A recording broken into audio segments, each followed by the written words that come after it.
কখনো কখনো এমন হয় আমরা আমাদের বাড়ির উঠোনে বীজ বপন করি আর তা বিকশিত হয় একটা সুন্দর বৃক্ষে। তার শাখাগুলি প্রতিবেশীর বাড়ি পর্যন্ত পৌঁছয়। ফলের বর্ষণ প্রতিবেশীর বাড়িতেও হয়ে থাকে। আর আমরা ভাবি গাছ আমরা উৎপন্ন করব আর ফল খাবেন আপনারা। এই কেমন কথা হলো? আপনাকে এই কথা বুঝতে হবে যে এসব হলো ভৌতিক বস্তু, সাংসারিক বস্তু। কখনো নিজের বাড়ির বাগানে ভালোবাসার গাছ বপন করে দেখুন। তার শাখাও প্রতিবেশীর বাড়ি পর্যন্ত পৌঁছবে, ফলের বর্ষণ সেখানেও হবে।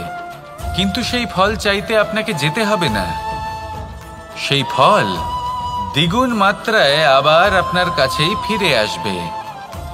তাই নিজের বাড়িতে আর নিজের মনে ভালোবাসার গাছ উৎপন্ন করুন। এই জীবন প্রসন্ন হয়ে বলবে, রাধা রাধা।